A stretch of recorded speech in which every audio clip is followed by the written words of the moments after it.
Are you listening? Damn.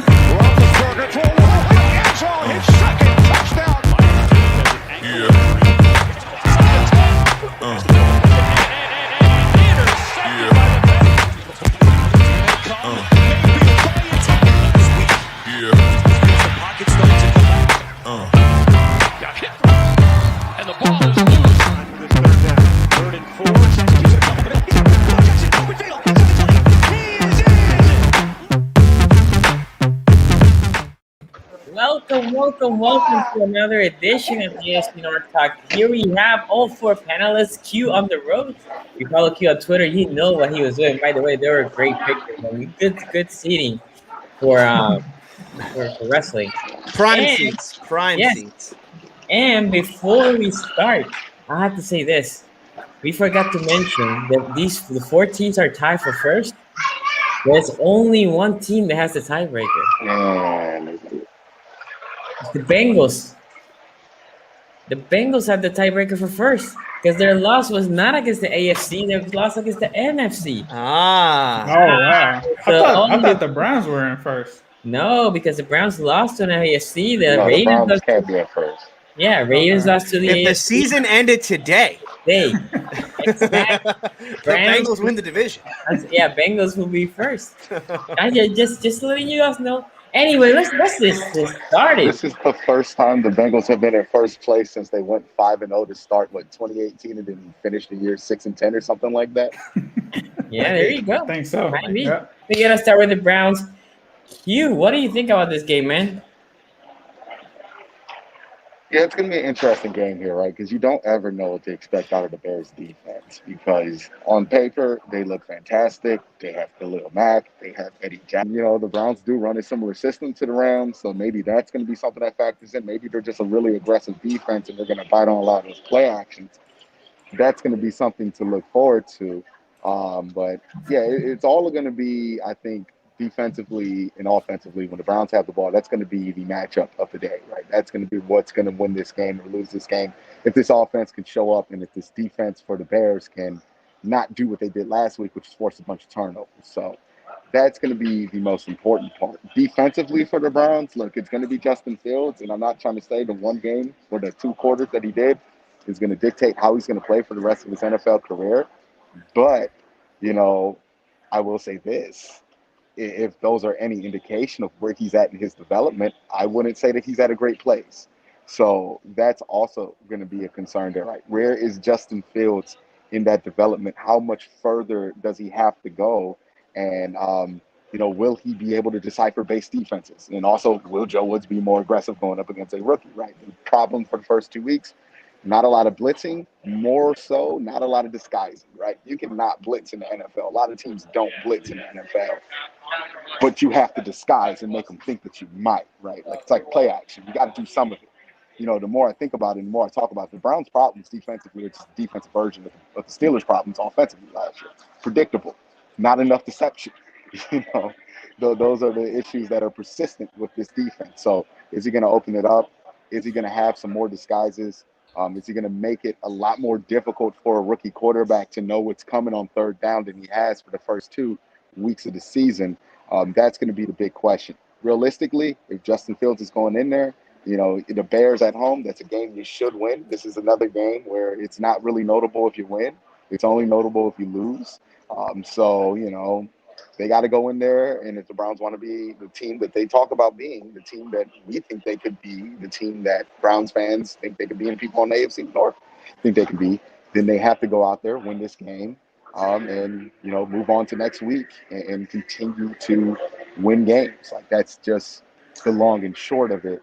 But overall, just I'm interested to see what Joe Woods is going to do defensively from a aggressiveness and a disguise standpoint. Is he going to see that was a problem last week?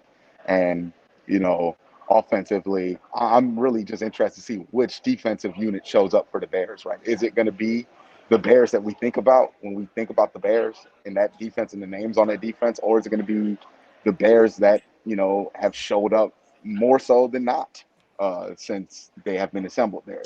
Yeah, super chat. Yeah. Very quick here. Eric Spicer, shout out to you. Thank you for the donation. It will be really frustrating if the Browns come out in another base defense against a rookie QB in his first start. We should try to confuse him often. I mean, there's a flip side to that, right? And I have my opinion and where I'm at with it. I'll present what the other opinion is. The other opinion for at least this week is it's Justin Fields. He's a rookie. You might be able to get away with going with base. And if you can go get away with going with base, you're not going to give up a lot of big plays versus you don't want to hand Justin Fields some layups because you blow some coverages and let them get into your game. You want to let Justin Fields beat you. And the way to let him beat you is to just not try to do too much and be in base. So that might be the strategy. I can see the argument for it. It's not something where I'm going to be frustrated like last week when it was Tyrod Taylor, one of the better zone quarterbacks, and then you still ran zone. That was a little bit less excusable. But this week, if they want to do that, I can see the argument for it. I just disagree. Okay. By the way, let's be real. One thing that Q doesn't want to happen is he doesn't want Allen Robinson to go off. This is one of them. Remember, this is the first one in the What list. is it? Yeah, Allen Robinson. First Taylor Heineke on Thursday last week. This week. By the way, Cardinals 2-0. Also, Cliff Kingsbury. Like I said, Q. They stumbled into that 2-0. Listen. Never in doubt for the Cardinals. Never in doubt for Heineke. Maybe never in doubt for the Chicago Bears. We'll see. We'll see on Sunday. Okay. I watched him. I've watched Greg Joseph smoke a 30-yard field goal for no reason. And then, by the way, Zimmer, this is why I got to say to all the kicker fans in chat, because we got a lot of kicker fans in chat. For whatever reason, there are people who don't respect themselves that they out here riding with the kicker. All right, so this is why I say you can't be. This is why I say you can't be trusting these dudes, right? What did Mike Zimmer do? 40 seconds left, one timeout at the 20-yard line. Oh, we got time. We just going to run this down and send the kicker out at 37. And he smoked it. You ain't take no shots at the end zone. You could have took one or two shots at the end zone, but nah, you want to be out here riding with the kicker. And that's what happens when you ride with the kicker. You get smoked because you cannot trust kickers. You don't trust them. No. You only throw a kicker out there when you need to, and that's when you're required to make an extra point. All right. I'll tell you what. Other than that, don't be trusting these kickers. There's one Justin Tucker. You ain't.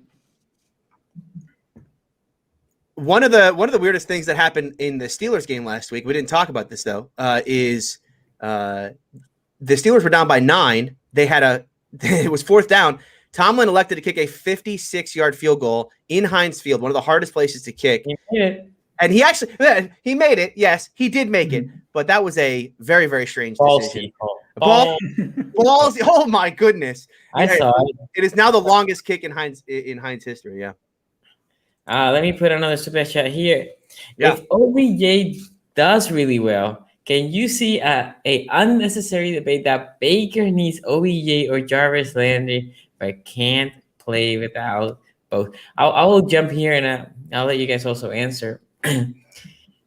OBJ and Landry are not the same player. OBJ and the rookie that I'm blanking his name, Schwartz. Let me do this. Schwartz and Schwartz and Odell kind of occupy the same space. I'm not saying they're equal as talent, but Jarvis and Schwartz is better. No, I'm not saying Schwartz is better at all. I'm just saying I'm kidding. Landry is more of a possession guy. He's that guy that goes in the middle of the field. That's the dirty work. He's the guy that essentially, other than going deep, you move him all around. He's if he needs to go grab a 50-50, he could do all that. Odell is more your speedster stretch. So I don't know if you can say, oh, Landry goes here, plug Odell, they're the same team, because they're not the same type of players. What do you think, Q? No, you talking about the difference between Anthony Schwartz and Odell? No. More as Jarvis Landry leaving and Odell coming in. I think it's two different receivers, so they excel in two different things. Yeah, but you can use Odell kind of like Jarvis and then kind of rotate over Anthony Schwartz if you need to, because I think Odell can do some of the stuff Jarvis can do. He's not going to do the yak stuff, right? Like Odell has went out and said in the press conference before, some of that stuff y'all do with Jarvis, I'm not doing. Like the end arounds, the handoffs from the running back position, he just flat out said, "No, I'm not doing that." And I can understand and respect that decision. The others that will be handled by Demetric Felton. So it's going to be kind of a communal job between Donovan Peoples-Jones, Odell Beckham, and Demetric Felton to kind of replace what he can do. And that's also going to have Anthony Schwartz kind of fill into some of the stuff you would usually expect Odell to do. But I'm going to have fans tamper their expectations for Odell in this game. It's not going to be Odell coming back from ACL injury getting 35 targets. He's going to probably get like 5 or 4 targets. He's not going to get a ton of targets here. He's not going to get a ton of snaps. It's going to mainly be Donovan Peoples-Jones, Higgins, and Anthony Schwartz, who's starting to become a goof troop right now with a couple of mistakes he's made. So, we got to see what's going on with them. But yeah, Odell, he's not going to come in day one, take over Jarvis's role. He might be able to do a couple of things, but I really don't see them saying, "Hey, Odell, I know you just came back from an ACL injury. How about you take 3 screenplays right off the bat and get hit?" I don't know if that's how they want to roll with it. So, we'll see. Kevin Stefanski sometimes surprises you with that, but I just really don't think we're going to see a huge output out of Odell this week. Maybe in the next coming weeks when he gets more comfortable, but not yet. Is he for sure? He's for sure playing in this game? All signs point to. He's practiced this week. Okay. The reports are from, the inside sources.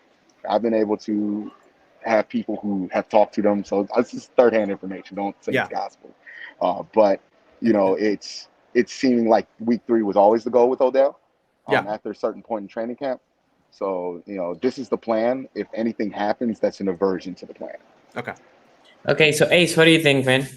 Yeah, I think the Browns definitely come out here in this game and take advantage of a Bears offense that is being led by young Justin Fields. I got to see him up close and personal. And as we all talked about on the show earlier this week, he was not that good. Obviously, now I don't know if they're going to potentially look at having Foles activated for this game as an emergency backup or something like that. But I would expect Justin Fields, and I would probably expect him to somewhat struggle against this Browns defense. Even though we talk about Joe Woods and all of that, I mean, the talent that's on this team with Myles Garrett and some of these corners and Denzel Ward, I think that they can definitely force some turnovers against him. Offensively, I think that that's where the question mark is how is the Chicago Bears defense going to play this team? I'm not quite sure. I think that I learned the hard way last week that this Bears defense is still good, but are they going to respect this passing game? And that's why it's so crucial that OBJ suits up for this game, because even if you have him out there on a pitch count, it's still going to be OBJ. They're still going to have to account for it. They can't just sit on routes and things like that. But I think that the Browns actually really lean on the run game this week and probably some of those tight ends, especially with Jarvis Landry being out. I think Njoku could potentially have a big game, and I think that they'll lean on those running backs, take control of this game, get out, force Fields into some early turnovers. And I think that they go ahead and end up winning this one. You think they attack Roquan Smith?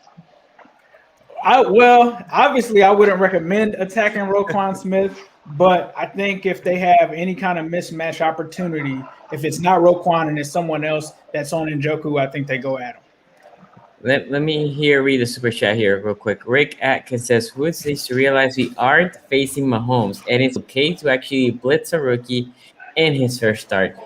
Let me piggyback off the question that I'm just saying, and let me answer that super chat. I get it. That's the instinct I would go with.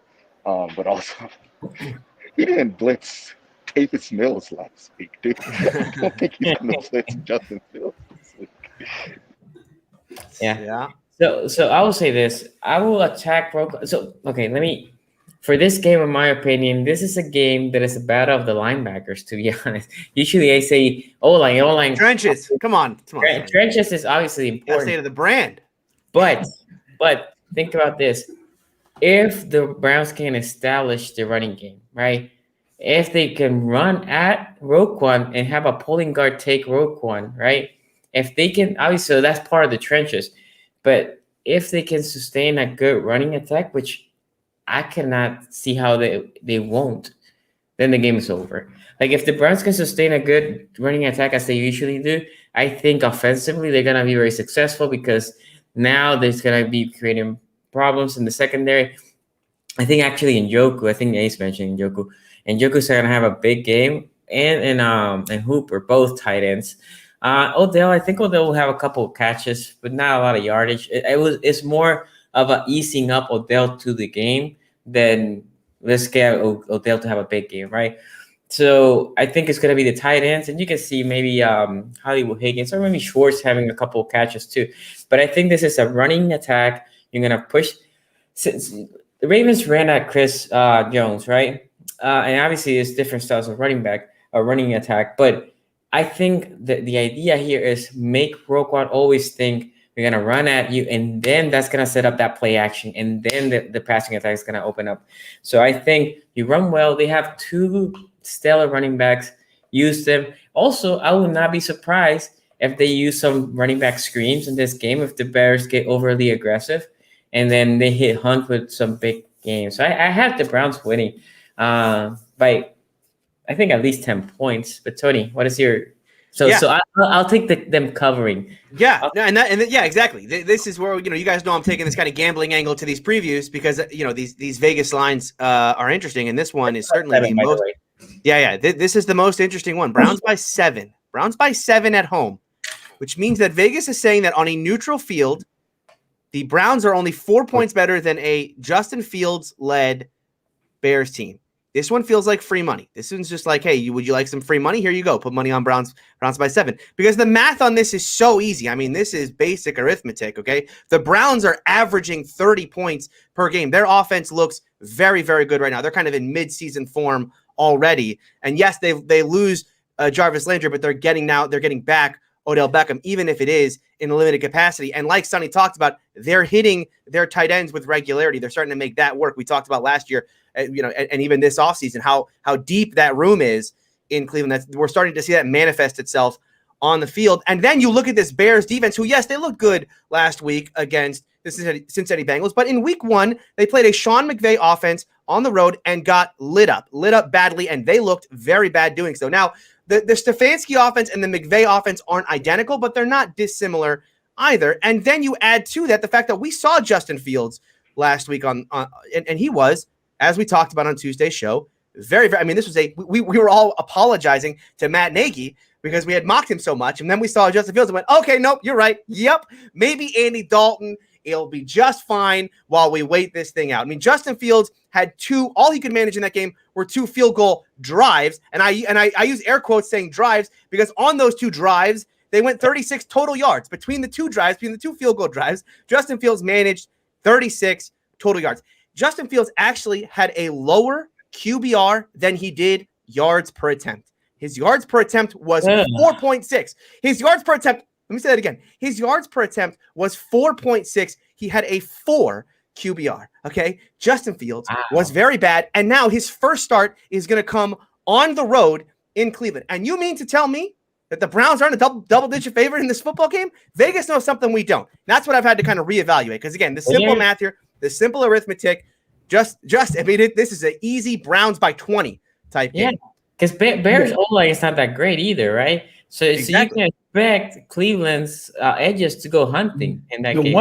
The one thing I will say, not to defend Justin Fields or anything, but there was a drop touchdown pass in the Bengals game to Allen Robinson that probably would have been a touchdown that he actually. Oh, look at you! It was a drop. I think Cheeto and coverage. Here we go. Now look. Ace, you did it, Ace. Allen Robinson's going for at least 2 touchdowns in this game. At least. Give me the over on Allen Robinson touchdowns in this game. I think what Vegas unstoppable. He out here playing against himself. All right, Here's what I think Vegas knows that we don't, which is I think they are correctly making the assumption here that look, Matt Nagy can win with bad quarterbacks. Okay, this is a guy that had Mitch Trubisky for the past 3 seasons, didn't like him, didn't want him, tried to replace him multiple times, went 12-4 and 8-8 twice, took him to the playoffs 2 times, and probably should have won a playoff game. The double doink is the only reason why he didn't lead Trubisky to a playoff victory. So Matt Nagy can make this thing work with Fields. And the other thing about Fields last week is that game plan was not designed around him, right? It wasn't like It wasn't like Nagy had the whole week to install, okay, here's what we're going to do with Fields. Here's what Fields likes. Here are the plays that we're going to put in there. He is going to have that this week. And as we've talked about with Quincy, this is a defense that's pretty easy to diagnose. So unless they change things up this week, Nagy can, you know that Nagy certainly can give Fields some simple reads, right? Half field stuff. Hey, if they're in cover 2 here, just go to the tight end, right? Or just hit the receiver, right? That's all you're doing, right? Very, very simple stuff for Fields. Yeah. Give him some design cue runs. Give him stuff that's really easy. Look, everyone's moved the ball against this Browns defense so far. It's not going to shock me if the Bears move the football as well in this one. I think we need to give more credit to Matt Nagy than we had. So, and then, by the way, Chicago, and I know we're mocking Allen Robinson here, they do have an underrated wide receiver core, because not only do I like Allen Robinson, I like Darnell Mooney a lot as well. He's actually their leading receiver so far. If you're like me, if you're like me, who's the leading receiver on the Bears? It's not yet. I mean, listen, Allen Robinson, I may have to take the over in yards and touchdowns at this point. Thought he was top 5. You're not even leading over a dude named Mooney. That sounds elite to me. Okay, if you're like me, and you're a degenerate gambler and you have money just burning a hole in your pocket, you got to put money on this game. Here's what I like in this game. Okay, I wouldn't touch the line either way, but I would put money on the over, because if this thing's it's 45.5. I think this Bears team can score. This is a Browns team that puts up 30 a game, and I think this Bears team can score a little bit. I like the over in this one, over 45.5 for me. Oh, we gotta. By the way, we have the spammer in chat. We gotta block him. Hold on. I already did. You did? Okay, good. So anyway, sorry, I got off track over there for a moment. Make sure you hit that like. Make sure you hit that like as I'm refocusing here. Please take a second here and hit that like. Okay, so now let's talk about the Ravens. Let's talk about this Raven. And you know what? Again, Q, I want to hear your thoughts about this Ravens game. Well, up until last week, I would have had some kind of take about this, but this is a beat that booty special, right? Like Lamar coming off the high of their Sunday night football game, and what they out there throwing. Dan Campbell eating ankles at you. I don't know what the spread is. I don't know what the over is, and I don't even know how to bet these games, but I would take the Ravens plus the points, because this is going to be, come on now. I know we have joked about the Ravens and how far it can fall from them and what their floor is, and we've had that debate. But name me a single player that can either keep up with, that can help the Lions keep points up with, or do a single thing about Lamar Jackson. Yeah. I'm not even sure they can do anything against his backup. Hey. I don't think Jared Goff going to put up 40. You know what I mean? So It's unlikely. Yeah. I'll let myself go last. Ace, what do you think, man? Yeah, I think I'm going to continue my strategy in Survivor of just picking whoever plays the Lions week to week. Pretty much. I mean, I'm looking at the ELO forecast in this game. They've got the Ravens figured to win this by 7, and they got a 73% chance of that happening. I mean, with the Lions, it's the Lions. It's still the Lions. Even with Jared Goff, it's still the Lions. They're not a team that you really are scared of. Jared Goff. Even with Jared Goff, even with the new quarterback, even with the new coach, even with all of that, it's still the same Lions. And, I don't know if they're headed towards a tank. I mean, they are trying to play competitively in some of these games, but at the end of the day, they don't really have any receivers. And it was funny because a lot of Lions fans are like, thank you guys for passing on Panay. And I was just like, outside of TJ Hawkinson, who are you passing to? I don't even know who's on that team as far as receivers. I think Auden Tate could honestly start for them. Let me say this, Ace. This is their top 4 receivers, since you're bringing that up. TJ Hawkinson, it has like 176 total yards. And then he's on my fantasy team for that reason. They don't have receivers. They got no one else. Well, they got 2 running backs that they like. Swift is the number 2. And they have I have the name. The wide receiver is Quentin Cephas. Cephas is their receiver. Yeah, and then the other running back is the 4th. I know Q's gonna go nuts here. I think Cephas is actually pretty good. Q, I apologize for this take, but I actually think Quentin Cephas is good, but he's a Lion, so no one's ever heard of him. Yeah, nobody's rocking with this thing. I mean, they also have Kadero Hodge, by the way. They have Kadero Hodge. That's cute. Now that's a wide receiver. See? So for me, I mean, the Ravens coming off of this huge win, they're going to look to try to get the 2-1. They needed that one last week. I think they come take care of business and go about their business. Now, there was the interesting thing today, which I know, Sonny, I shared this earlier, was the hip injury or the hip tweak to Lamar Jackson from the somersault. So I expect that to take over headlines, but I think he should be okay. And I think that the Ravens roll in this game, and I think it's going to be a blowout. And they're going to probably be my pick again for Survivor this week. Yeah, it's not actually. By the way, it's not a hip injury. I don't know if you guys read this. Like right before we went, it's actually a stomach bug, because when Lamar Jackson plays really well, you know, you can draw a straight line between Lamar Jackson's stomach bug and him playing really well in a big game. It's happened twice now. This is 2 for 2. 2 for 2. You know, it's double poop game for Lamar Jackson. Before I throw it to Tony, Ace, you don't think Randy comes in? You don't think Randy comes and wins the game for the Lions? No, I don't even know who that guy is. I mean, these receivers that they have. No, Fat Randy's the kicker.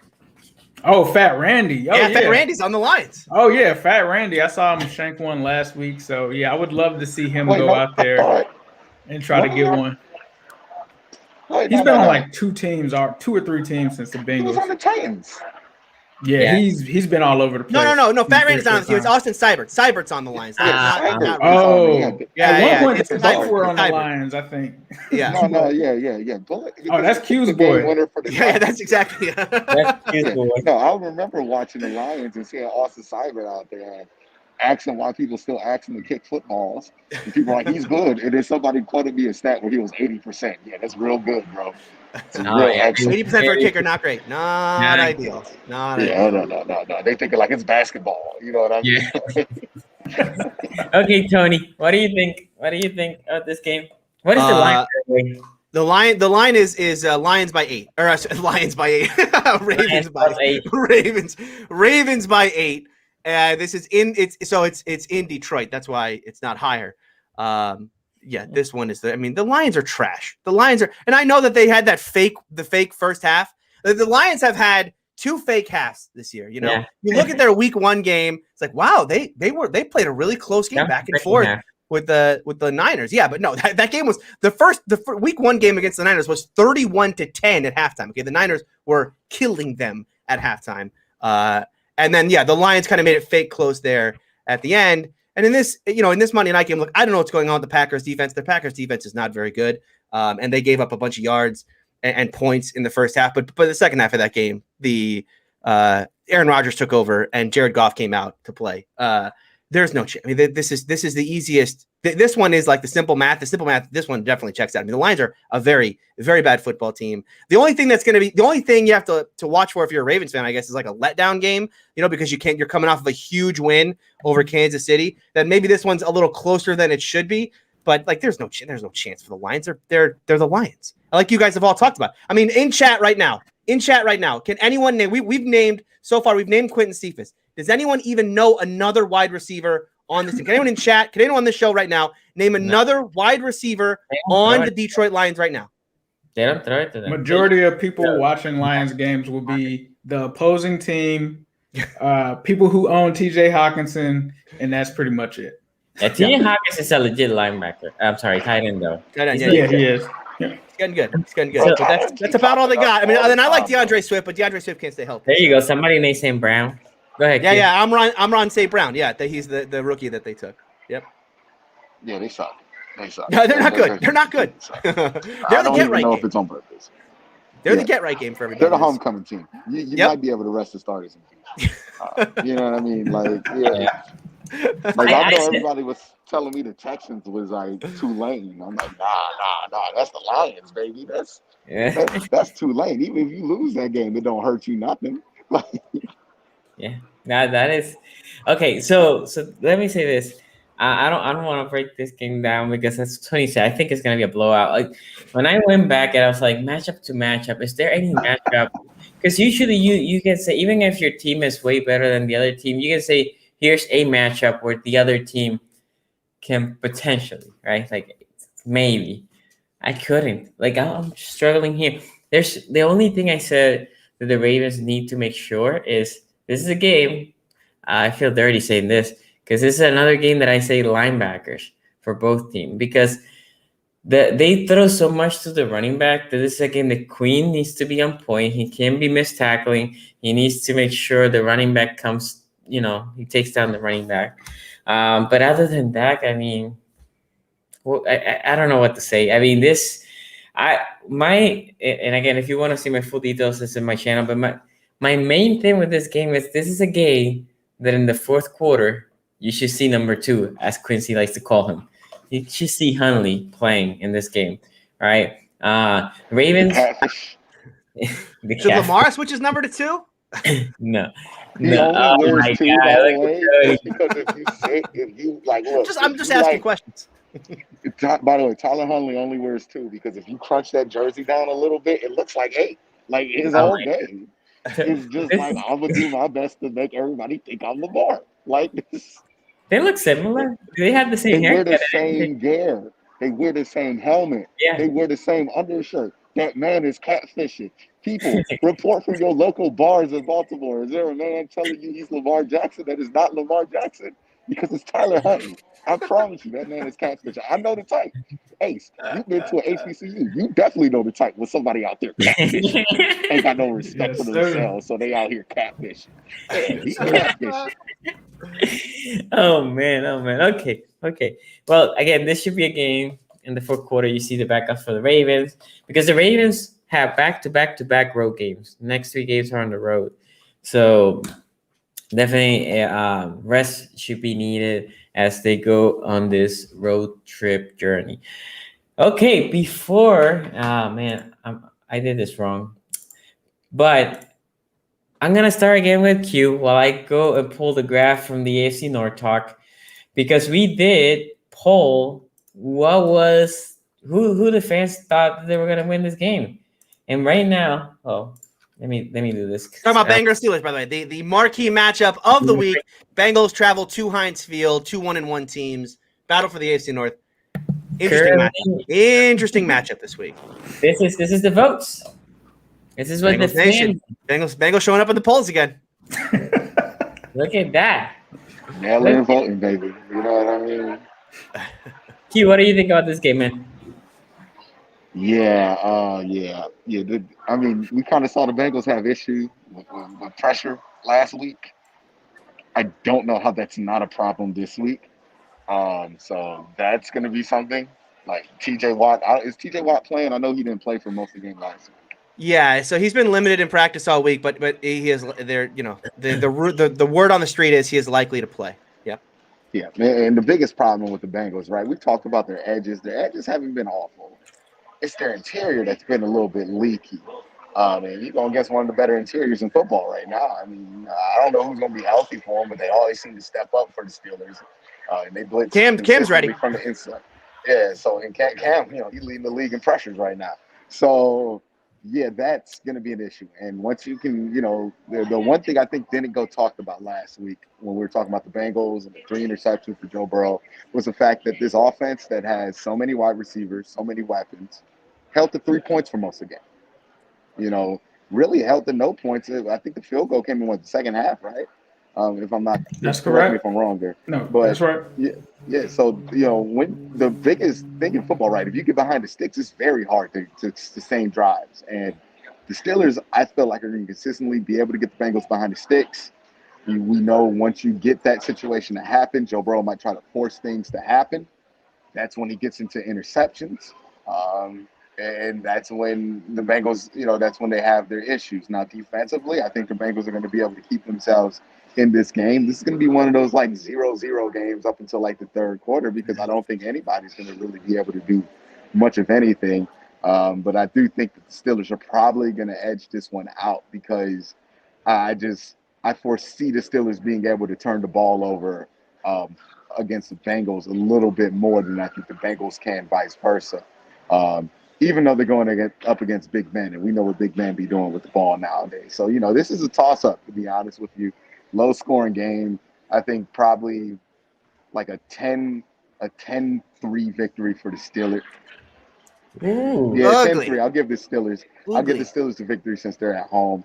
Here they have the advantage. Maybe they get a Nagy Harris screen that pops big real quick, and they get a field goal out of that, and Ben gets his Chase Claypool touchdown drive. He'll have the one drive where he looks excellent. He didn't like the other drives where he looks like Duke. And yeah, I think it's just going to be a rough day for Joe Burrow just because of the pressure that's going to consistently be coming from his defensive line of Pittsburgh. And I think that's really the biggest point to beating the Bengals this year is, can you get interior pressure? Because if you can really disrupt everything. It don't even matter what Jamar Chase can do because you're going to disrupt that game plan from the moment they hike the ball if you get pressured. So that's why I'm thinking about this game. Okay. I'll go second, then that way you guys both can finish and round it up.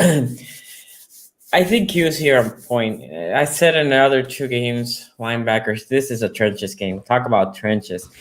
If Bengals can give Burrow a little bit of time, I think they can be dangerous against this team, against the Steelers. On the other hand, if the D-line for the Steelers just dominates the O-line for the Bengals, it's going to be a rough one. It's going to be a rough one. On the other side, if I see the Bengals, I think the Bengals defense is going to be okay against the Steelers offense because the Steelers offense hasn't. I mean, there's no faith. Is anybody here with faith? I mean, Tomlin might have faith. I'm sure the players have in their family. But other than that group, Steelers fans have no faith in that offense. But that defense is legit. So this matchup comes down, in my opinion, Bengals offense, Steelers defense. Who wins the game. Can the Bengals offense protect Joe Burrow? If he can, great. Can they run? Because even though the Steelers are really, really strong in that middle against the pass rush, they still have holes to be open in the running game through the gap, right? To the B gap specifically. So can the Bengals and Mixon get him, right? Also, can the running backs block? I saw I always blank at the guys, the second running back. Ryan. He seems to whiff in blocking schemes. So obviously you probably need your running backs to stay and help blocking. It's, again, not through the edges, but through the middle. I think Jonah and the guy from the Vikings, Reef. Yes, Reef. They're pretty good. They gotta have their hands full, and you might have to leave some of the linebackers to chip them in. But what do you do with Hayward? This bad boy is eating up the lines. So saying that, I think it's gonna be a close game, like Q said. And the only reason I'm going with the Steelers is because the Steelers are at home. But if the O-line dominates for the Bengals, I think the Bengals win. But right now, I have to give it to the home team. It's hard to win on the road, as we've seen. It's just super hard to win on the road. But it's not that the Bengals don't have a chance. The Bengals definitely have a chance. And you know what? I wouldn't be shocked if Tuesday I come here and Bengals won, right? So before I toss it to the guys here, I'm just here so I don't get fined. Look at you, bro. Shout out to you. Thank you for that donation. Who wants to take it first, Ace or Tony? I'll let Tony get it. He's got home field advantage. Go ahead, Tony. Yeah. So, sticking with the whole Vegas thing. Here's an interesting thing about this game. You talk about the Vegas line and everything. The line for this game opened at Steelers by 5.5. Okay, the same line that it opened last week for Steelers and Raiders. It has since. It has. You said that was a full spend, right? The free money. The Steelers and the Steelers last week seemed like free money, and I said stay away. Yeah, because these games are always close, and I was right. Stay away. This week, it opened Steelers 5.5. It has moved. The line is now only Steelers by 3. Money is coming in. The money's coming in for the Bengals in this football game. Now, the Steelers did get some really good news today on the injury front. Joe Hayden is practicing fully. Devin Bush is practicing fully. Those two guys seem to be back. Ben Roethlisberger, not that there was any question here. Steelers fans are like losing their mind about this pectoral injury. Do we not remember that before Ben got the elbow injury, okay, it was a meme how many injuries Ben Roethlisberger used to play through, okay? So the fact that he's got a pec, I think that's better. I think I'm ready for Ben to go out and throw 4 touchdowns. I think he makes it up, too. Right? Yeah, of course. Watt is practicing, right? So those guys are going to play. Now, there's no Deontay so far, no Highsmith so far. We shall see if those guys practice tomorrow. This is the hard part about doing this show on a Thursday is Friday practice matters so much. If Highsmith and Deontay can practice tomorrow, then they'll play. Right now, they're trending in the wrong direction. But, last week we didn't know that Hayden and Bush were going to miss until Friday. This was supposed to be, here's the thing about this game, right? Here's why Steelers fans are a little weird about this game. This was supposed to be the get-right game. You know, no matter what happened in week 2 or week 1 on the schedule, you looked at week 3 and you went, okay, Bengals at home? Okay, listen, Buffalo's tough on the road. Raiders always are a weird game. But once you got the Bengals coming to Pittsburgh, that's the game where we start to get right. Because that happened last year. Well, no. But the Steelers have won in Heinz. Again, this is an in Heinz game. Hey, you don't want to go in Cincinnati. It's a different story. They've won 5 straight in Heinz. They've won 8 of the last 10 in Heinz. But this game doesn't have that same feeling. Right? I don't think any Steeler fan today is like, "Yep, Steelers are going to get right in this one. This is a big Steeler win, and we'll see what happens when they play the Packers." We talked about this offseason. What happens if the Steeler defense falls off a little bit? And we saw that against Oakland, right? How does this, or against Vegas? How does this team win games with a defense that isn't dominant? And specifically, how does this team win a game when their defense can't create turnovers? And that's really what happened last week. In game since 2019, since this defense got good, the Steelers are 1-7 when the defense does not create a turnover. 1-7 in games where they get no turnovers defensively. Now, there's 2 things that are crazy about that stat. Number 1 is how over-reliant this team has been on this defense getting turnovers. And 2, in the last 2 years, they've only had 8 games where they didn't get a turnover. I mean, the amount of turnovers this defense got over the last 2 years, it's kind of crazy. But you guys talked about this, the battle of the trenches, getting to Joe Burrow. Watt's going to play. Is he on a pitch count, playing through injury? I don't expect that this is going to be a dominant TJ Watt performance because he's going to have to play through pain, through this groin injury.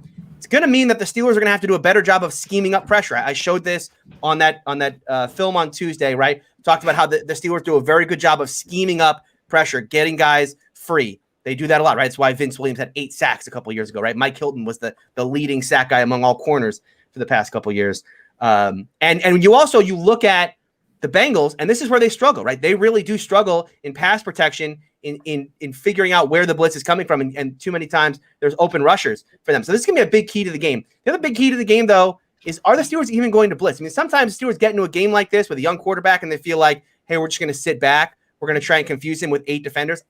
That's a big worry for me. I hope the Steelers don't play this that way. They need to get pressure, and when you have Watt out, Highsmith out, or excuse me, Watt limited and Highsmith out, I don't want to just trust that my 4 guys are going to get there. I need to bring pressure to get to him. The other key to this game that no one's going to talk about, this Bengals running game might be the key to the whole game. No Tyson Alualu. He's out for the year. We saw last year how far this Steeler run defense fell when Tyson Alualu got hurt. This Bengals team has been very reliant on getting that running game going, right? They are kind of force-feeding Mixon this year to limit their exposure to Joe Burrow. If the Bengals can get going running the football in this game, they could move the football more than I think people are expecting. It's something to watch for. Going over was to Tyson Alualu hurt for the wild card game last year?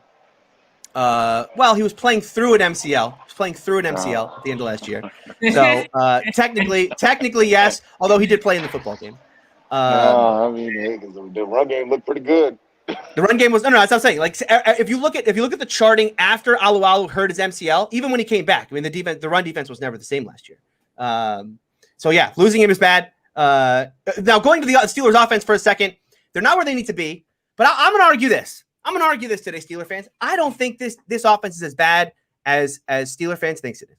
Okay, you look at all the advanced numbers for this offense, and all the advanced numbers say the exact same thing. The Steelers right now offensively are bang average, right? They are an average offense right now. Now I know Steeler fans will say, "Sorry, Tony, I watched this team. I've watched every play. I see something different." Get that? Yes, that is true. There's a couple things I like about what this offense is doing right now.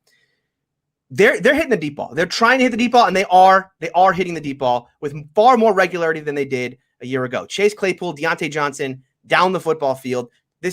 Every team goes into the Steeler game with the same game plan. Cover one, right? Or not cover one, but a single high safety.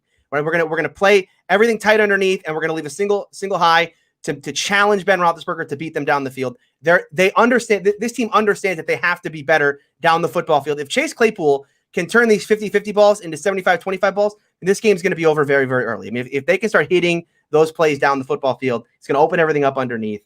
The one thing about this offense, and why I think Steeler fans are so worried about it, is while this offense is doing a better job at moving the football, it's not consistent. Their first downs per play is one of the bottom in the league. And what that's a measurement of is how deep into the count they get. This is a team that's constantly having to convert, whether it's 3rd and 6, 3rd and 8, or even 3rd and 12, right? They're not doing a good enough job of moving the ball on first down and getting themselves later and later into the count. And that's what stalls drives. That's what they have to get. That's what they have to to be better at is moving the ball better early on in downs. Two guys in this game I look for. There's no Deontay in this game. I think Claypool down the field could be good, but I think Jesse Bates is good enough that he's going to cover up some of that on the outside. I look for Najee Harris in the passing game to get going. The Steelers have started to use this more. I like that in this matchup. I think you have to challenge the second level of the Bengals defense. Their defensive line is good, and I think Jesse Bates is going to cover things up in that secondary. Logan Wilson's good, but I want to challenge him anyway. And I also like the Pat Freiermuth matchup. The Steelers need to get Freiermuth going earlier in this football game. Tight ends can be an easy safety valve for Ben Roethlisberger. One other thing to watch for in this game, one more thing. Juju versus Mike Hilton. Here we go. Steeler on Steeler. This is a size mismatch for the Pittsburgh Steelers. Just a physicality mismatch. Juju is one of these big slots in the NFL, and Mike Hilton definitely not a big corner. So that's going to be. Although one thing that teams have been doing lately is they've been double teaming Juju on a lot of cases, especially on those kind of money downs, right? Third downs, they're rolling coverage to Juju side, bracketing him. I'm wondering if the Bengals do that. Having said all this, here's what I have to say about this football game. Just win, Steelers. Okay, I don't care how you win this football game. I don't care if this is the ugliest game ever played. Okay, if this is a 3-0 style game that the Steelers played against the Dolphins a couple years ago, I don't care. You have to win football games at this point in the season. Style points do not matter. Get out of this game with a win, because if this is a loss, all the things I talked about in the offseason about the turmoil from within, that's going to start to bubble to the surface, and then then things are going to start to get out of hand in the locker room and not just on the football field. So winning, the key here, I don't care how they do it, win the game. Who you have, Tony? Oh, I'll take the Steelers, but this is like you guys have talked about, and I think like all Steeler fans, I will tell you this week, this is not the Bengals Steelers in Heinz Field game that it's been in years past. This one feels like it's going to be too close for comfort. Okay. Before I go to Ace, let me go to the super chats that we have here. Crown Snap 1 says Stack Taylor has the keys to a Ferrari and drives it like a meter. I thought it was funny as hell. He's got a spare. He's got a spare on it right now. He's got keys to a Mazda 3. And he's driving it like a hey, hold on. I used to drive a Mazda 3. Nothing wrong with the Mazda 3. It's a good little sports car. Has a little rev, but it ain't winning no races. Ain't no time soon. That's where you're wrong. And shout out to Dean Rodriguez for the donation here. And last but not least, make sure you like this video. We only have 125 likes, almost 400 people watching, and there's a poll running in the channel as well. Right now, almost 200 votes. They had the Bengals 53% over the Steelers 47, tighter than the one on Twitter. That's only while the live is up. Ace, tell us. Yeah, I think like Tony said, generally these games with the Bengals going into Heinz, they've been dominated. Like there's always been this kind of feeling like, it's going to be a stretch for us to win in Heinz year to year. And I think before this season kicked off, I felt like this was the game that I kind of gave the Steelers. I had us, splitting this season. And I was just like, that early in the year, Joe Burrow going against that pass rush, that's probably an L for us. But some things kind of have happened over the past couple of weeks. The first one that kind of took my radar and my antennas went up is that Stephon Tuitt wasn't going to be in this game. That was huge for the Bengals, huge, because Cam Hayward obviously has been killing it this season. But when you have him and Tuitt and you've got TJ Watt and you've got Melvin Ingram, that's honestly probably arguably the best defensive line and the best four, I think, in football, not to mention the linebackers that they have there. So we caught a break there, I think. And then you also look into this game. I think the biggest bullet that the Bengals may have dodged in this game is the possibility that Deontay Johnson may not play in this game. And I think that's huge because when I turned on the film last week, Deontay Johnson to me looked like the Steelers' most consistent receiver. I know he has drops and stuff like that, but when they needed it, he was a guy that was making plays. So if you got James Washington out there, I saw him make a drop last week. That's a totally different kind of aspect, but you still have Claypool, he's kind of had some slow starts, but then ends up revving up towards the end of the game and making some scores and stuff like that. So I think that's going to be one of the keys to the game is trying to slow down the Steelers offense. I think like Tony said, I think it's been overblown that they are this atrocious offense. They're really not that bad. They've just been sporadic in bunches and they've tried to get some consistency. Now, if you want to talk about where they're bad, it's really that running offense and the rushing attack that they have. And I do feel like the Bengals, it won't be anything against the Steelers. The Bengals have shut down 2 pretty good running backs on back-to-back weeks. So I think that that trend will continue. But the biggest part about this game, I think, for the Bengals defense is that they're finally getting back Trey Waynes. It appears that today he finally practiced in full. And the big thing about Trey Waynes is that he's not, a super amazing coverage corner or anything like that. But the one thing that he does that will help the Bengals is that he's a solid tackler. So as soon as these guys catch the ball or anything like that, he's going to be able to make the tackles. And that sounds pretty like, why is Ace talking about tackles? Eli Apple, as well as I believe Chido Awuzie, have given up, some pretty considerable first downs in back-to-back weeks. And so that is extremely needed there. So I think that the Bengals defense is actually going to surprise in this game. A lot of people, myself included, are definitely worried about the Pittsburgh front seven that they have. But I think Pittsburgh should be worried about the Bengals defensive line that they've had, which is one of the top in the league right now, averaging 3 sacks a game. And in that last game, Ben was only sacked twice, but he was hit 10 times. And when I saw that, with the pressure and the hits that he was taking, especially with him having his pec injury, you cannot allow him to take too many hits. And at some points, it was kind of reckless. I think Quincy kind of talked about how he would roll out and just throw it in and things of that nature. Those are the plays that I think that the Bengals want to get the Steelers in this game. You're going to have to try to get some momentum. You're going to have to play disciplined. You're going to have to do what you can against this Pittsburgh front seven, because the theme and everything that's been being talked about this week when it comes to the Bengals is, can Zach Taylor in this offense protect Joe Burrow? They had a rough week too, right? I've been an opponent of saying, honestly, it hasn't really directly just been the linemen. There's been things where they haven't been able to pick up free rushers as far as the running backs and the tight ends. They haven't kept a lot of people in line to block. I think that changes this week in terms of the game plan, because everything that Zach Taylor has heard ever since that game has happened is you have to be able to protect Joe Burrow. Joe Mixon came out today. He said that they have a game plan that they think is very interesting as far as attacking this Pittsburgh pass rush. We're going to have to see it. The other X factor here, though, is Xavier Su'a-Filo, who had a bad game last week, is likely going to miss this game, which means Jackson Carman, a rookie that they taken in the second round, is going to play guard. I'm kind of concerned about that, because left guard or right guard? Right guard. He's going to be in at right guard. So Quentin Spain is the left guard. I'm not worried about Spain. Spain has been, for the most part, pretty solid. But I do have concerns about Jackson Carman, because the Bengals did struggle last week with stunts. Obviously, Pittsburgh had to have seen that on film, and that has to be part of their strategy coming in to this game. So how would Jackson Carman be able to adjust to stunts and communications and being a guy that hasn't really been a guy that's received a bunch of starter reps?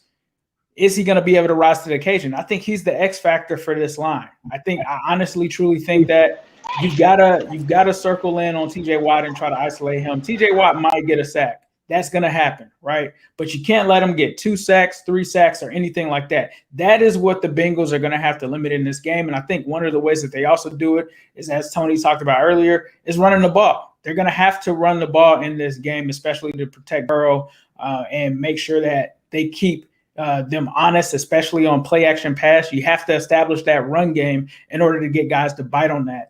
And so I think that that's going to be a huge part. Another huge potential injury is T. Higgins. He hasn't practiced all week. So T. Higgins could potentially miss this game, which I think spells a huge day target-wise and use-wise for Jamar Chase. I think Jamar Chase and Joe Burrow, a lot of Bengals fans were talking about it. They kind of took subtle shots at Zach for not taking enough shots. I think that they will be aggressive this week with Jamar Chase. I think that they will definitely take a couple of shots, but I think that they also look to try to get some of those intermediate throws more so than the long ones in sack for this game, because I think Joe Burrow has really had some success these first 2 weeks with that intermediate game. They got to get that going. Tyler Boyd, he's always usually shows up to Hines and balls out because he's from the area. So I know Tyler Boyd is going to come to play. But this Bengals offense is going to have to put up points. They're going to have to be consistent. I think the defense will be able to hold them. But this is not the game that you need to have a letdown on defense, because this offense, even though it's struggling and been sporadic, They can put up points in bunches in Pittsburgh, and they can come and score touchdowns on you quickly. We saw it happen against Oakland. We saw it happen week 1 after coming out stagnant. So you have to play 2 complete halves of football. The thing, though, in this game that gives me less concern than in previous years is the fact that they are fighting all of these injuries, and it's the perfect time to play Pittsburgh, I think, now.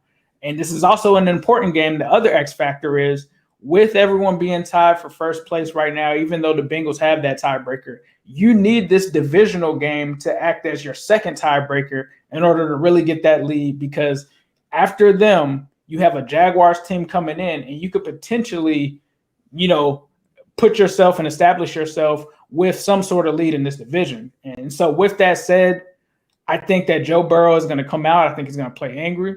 I think that Zach Taylor is definitely knowing that he's on the hot seat after that second game. He's going to come out with a better game plan. And I think that the Bengals actually still won here on the road in Hines. I'm going to say 24-21. I think that these teams will be able to definitely score. But it's not going to be enough. They're going to have to settle for some field goals here and there. But I think that they will at least in that 24-21. And I'm going to say that Evan McPherson is going to hit a game-winning field goal in Hines to win it. Okay, let me go to some super chat. And I will say this. We had 271 people that voted on the live stream poll, and it's 50-50 right now. It is 50-50. I mean, it's about right. Electric Tyrone. Steelers close game for whatever reason. Yeah. Steelers wide receivers aren't going to last if they keep using them like running backs in place of a running game. They did that last year. They didn't. I don't remember having a ton of injury problems last year, and they certainly their problems with their receivers last year is they couldn't catch the ball. Not so much injury to the receivers. They have a problem with the receiving end. Okay, I see. Yes, they have a problem with the receiving game. All Mac 2 said, AFC North has been the toughest division since realignment. Most teams sent to the playoffs in the past 22 years, and the only division to send 3 teams to the playoffs 3 times. That's a cool stat to know. Yeah, that's cool. And it's a really good division. It is. Except for since realignment, I don't think the Browns have won it, so it'd be nice to see that one end. I don't know. Well, there's always next year. There's always next year. CT Pittman said, I better not see any jet sweep from the Steelers this week. So Tony, why? I like the jet sweep stuff. I know people, here's what I want to see this week. One of the thing with to watch for from the Steelers this week is, if you watched on tape last week, the Steelers ran a couple of these, the play action where with the designed rollout, right? But Ben does this thing now where, he's got in his mind that he's got to know where he's going with the football before the ball is snapped, right? So it's kind of locked in to that read, and if it's there, he goes to it. And he's been doing that on those rollouts every time, right? Every time he's like locked in. As soon as he turns his head, he already knows where he's going with the football. He did that to one this week with Deontay on a comeback when he had, I believe it was Juju. Or maybe it was Deontay coming wide open on the crosser, but he had it. He had the read in his head, like he knew he was going to Deontay. I wonder if he starts seeing that on tape. Canada talks to him about that, like, hey man, like let those plays come to you a bit more. That can open up this offense. Those are those kind of intermediate throws this team hasn't had. I don't mind the jet sweep stuff. By the way, they scored the Juju touchdown was on the jet sweep. What I want to see more of from the Steelers offense this week is more of this stuff, right? More of the pre-play, like crazy potpourri that Matt Canada offenses do. They did it a little bit last week. They like sprinkled it in. I thought we were going to see this this was what I was so excited, is to see all the like linemen shifting around and guys going, changing formations on every play. They've done very little of that. I want to see more of it.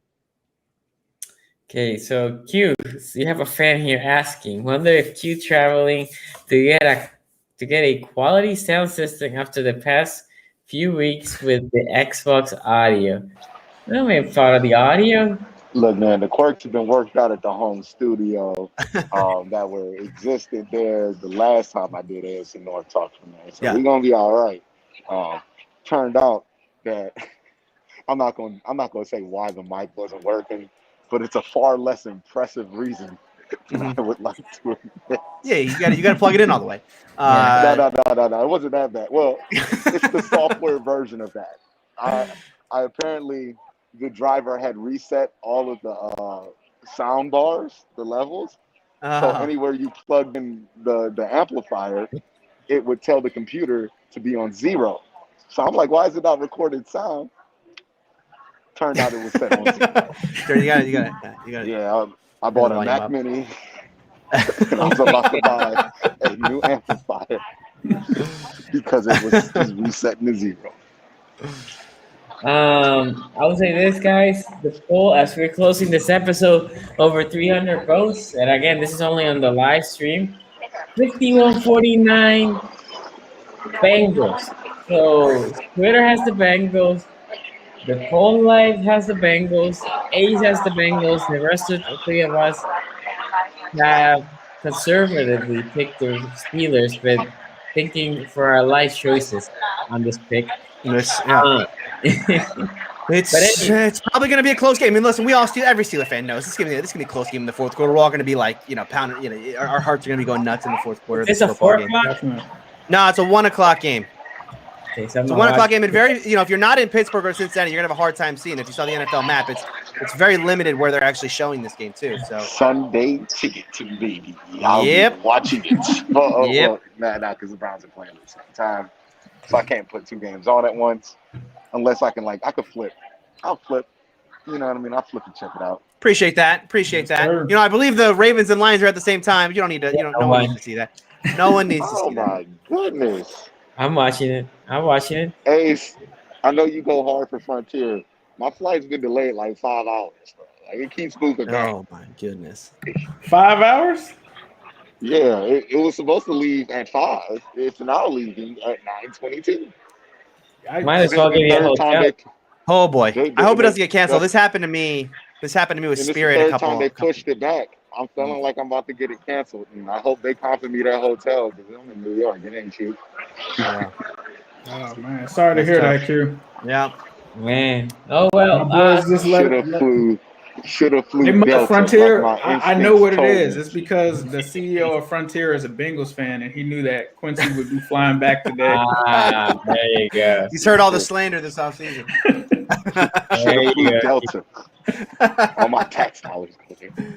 He knew. Okay, I'll say this before we go. 2 things.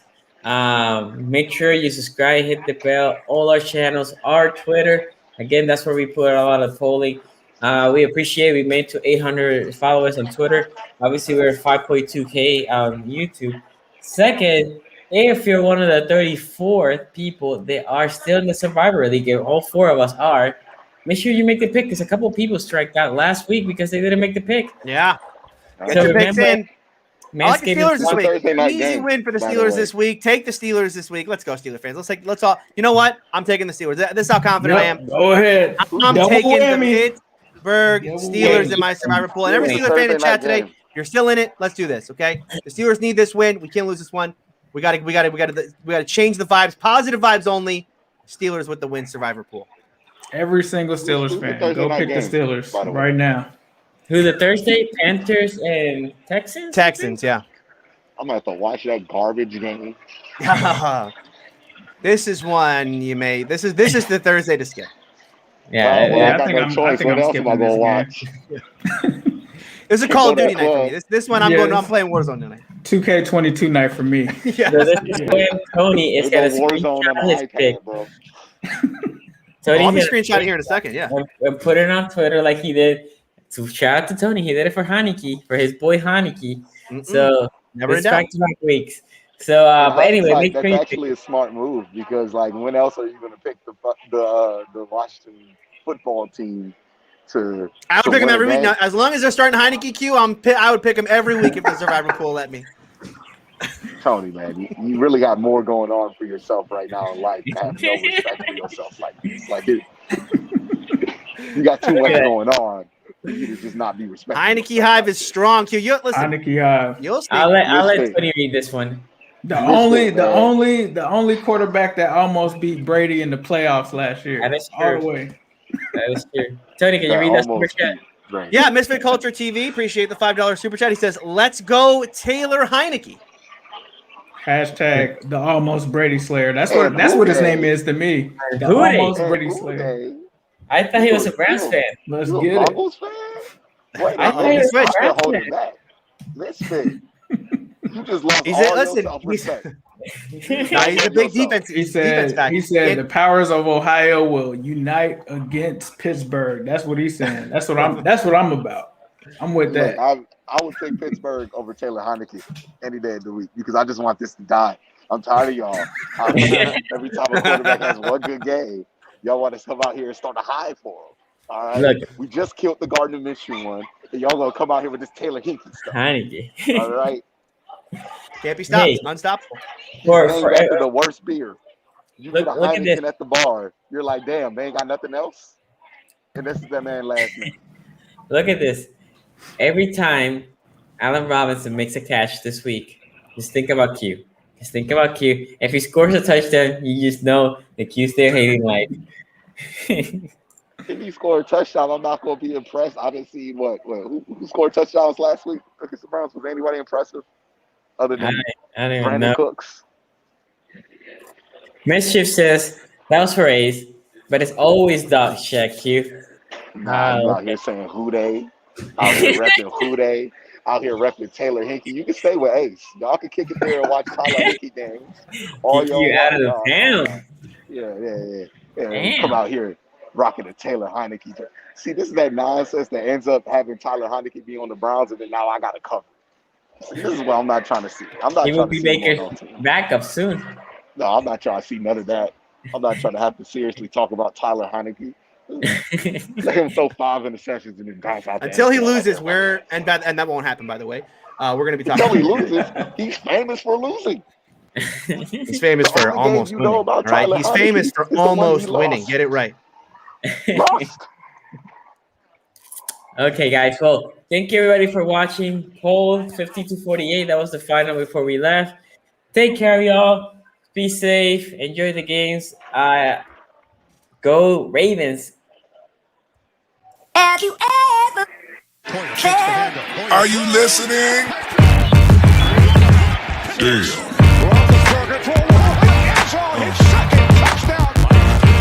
Yeah.